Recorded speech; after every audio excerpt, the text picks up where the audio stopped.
Morning. Welcome to NFW. My name is Jen A. Durand. I am a romance writer. I write paranormal, contemporary, and fantasy romance. And NFW is a passion project of mine in which I decided to create a podcast which could reach out to my audience and really just talk with my readers and, come to a better understanding and just really share with each other. This episode is going to be about how I view writing and why it's something that I've always wanted to do and why it's something that I do. Writing for me is therapeutic. It's always been really therapeutic. I grew up in a family situation where I had a lot of emotions, a lot of feelings, and writing was always a way of expressing that.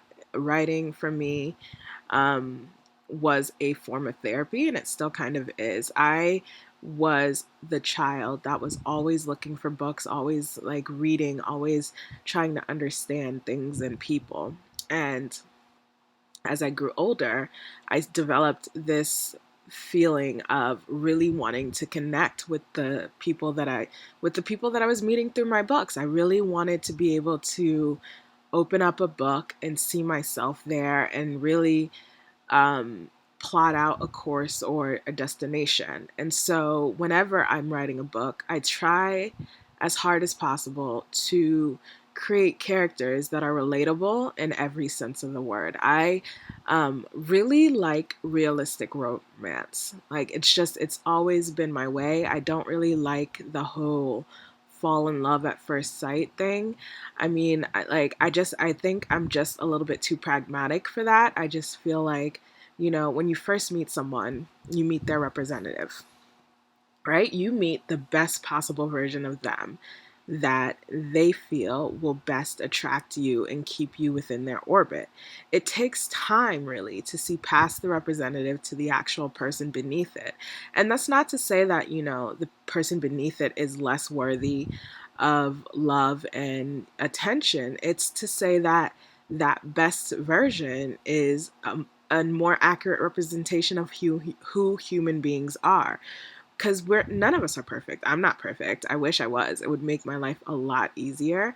None of us are. And so when I'm writing a story, I'm not thinking about the representative. I'm not thinking about the best possible version of the character. I'm thinking about who that character is at his or her core and what makes them human, what makes them relatable, what mistakes have they made, what are the things that embarrass them, what are the things they are proud of, what are their passions, what are their dreams, and how do they express those things. So recently I was reading through the comments and looking at the reviews for one of my stories, and it was for a contemporary romance that I wrote called Shy Meets Bold. Shy Meets Bold is book one in my Lipstick Diaries trilogy. It's a three-part series in which you have Shy Meets Bold, then you have Wicked Meets Bad Boy, and then it ends with Confident Meets Cold. And in Shy Meets Bold, you are introduced to two characters, Ro Black, Italia. Italia is a woman who was raised by an immigrant mother who was a business maven, and when you're introduced to her, she's fresh off of a new marriage where she married Ro Black, and together they are raising her significantly younger sister because her mother has died. And the story really revolves around what makes someone a family, what makes two people a family, and how you go about discovering that. Um, it's really an exploration of just how relationships develop. You have Ro, who's never really been um, someone who thought of himself as a husband and a father, and you have Italia, who is in a situation where she is having to rely on someone else to help her and to kind of protect her in a way. Um, Throughout the story, you learn so many things about the two characters. I don't really want to give everything away, but you get to see this man really change his whole way of thinking, because it goes from, oh, this is a business deal in which I'm going to get something out of it, she's going to get what she needs out of it, and together we're going to be like this power couple, to this man who's now learning how to take others into account, how to think about other people's feelings and emotions, and to protect them as much as he protects himself. It's one of my favorite stories because it allowed me to really think about the development of a relationship from beginning to end. When you meet as strangers to when you finally reach that point of, wow, this is the person that I want to be with. This is the person that I love. And it's very funny because when I was reading the comment, and she kind of said, or she or he, I don't know, kind of said that, it ended without a resolution because they didn't say, I love you. And I read that and I remember thinking when I was writing this story, because this story came out in 2016, August 2016, um, it wasn't about saying I love you. It was about showing you that I love you. Because for me, the words are great, they're special. It's nice to hear, it warms your heart. But for you to show me that you love me is much more important. And so when I was writing the characters, I already knew that for them, words weren't enough because they could say all the words. They did say all the words. When they entered into their marriage, they said all of the vows and they didn't really mean them all that much because it was a business transaction. But then by the end of the book, it stopped being a business transaction and it started being a real relationship. And so for them, the words were not important. What was important is the look in their eyes, the way that they touched each other, the way that they had this conversation in which they expressed their emotions fully and openly and honestly, that showed you that love was there, because if the love wasn't there, they would not be able to do that. Um, and it's an idea that I play around a lot with in my stories, primarily because I find it interesting. Because have you ever like hung around couples who are just so bonded that it's beyond what's spoken. It's the way that she smiles at him and the way that he smiles at her, or how he'll reach out and just touch her knee, or the way he'll escort her into the room with his hand on like the small of her back, not in really a sexual way, but just in a firm, like, I'm here way, a way of declaring his presence without really voicing it. I know a couple of couples like that, and it's so beautiful and interesting to hear, because you know that they love each other, but they don't say it all the time. It's not something that they have to express all the time. It's just there, it's in the air, it's in their aura. And you really just want to embrace it, because it's like that, and the fact that you've put in the work, you've done what needs to be done in order to build that kind of connection is awe-inspiring to a certain extent. And so whenever I'm writing a story, whenever I'm developing a plot, whenever I'm developing a character, I'm thinking about my own life and I'm applying what I'm hearing from my friends, and I'm really just allowing myself to examine the emotions that I'm feeling and the emotions that are around me, and really just internalize them and then expel them in a way I hope is understandable, in a way that I hope is enjoyable for the reader. Um, I was recently on Instagram, which is like, I don't know, something I try not to do all too much because I know it's not healthy, mentally and physically. But someone posted a meme or a picture which was really just going through the stats between emotional bypassing and emotional processing. And as I was reading it, I was thinking to myself that a lot of writing involves emotional processing because you have to really think about what you're feeling and where it stems from and why. And you have to think about like the emotions that come along with the scenarios that you're writing. I am the biggest water bucket you will ever meet. People think it's very funny when I say that because I tend to be very like put together and logical when I'm speaking to people in my personal life. But when I am enjoying a movie, when I'm enjoying a show, when I'm reading a book that's particularly emotional, I will cry at the drop of a hat. I will also cry when I'm writing an emotional scene. For me, it's I get so invested in these characters that reading about their pain and their dysfunction also causes me a little bit of pain and just like it drives me absolutely crazy. I remember writing Things We Left Unsaid.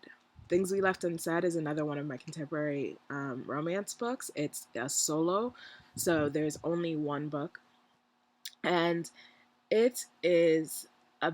It's basically exploring the aftermath of a divorce. It's exploring how you recover from the hurt and the pain and loss, because the main characters were a couple who lost a child.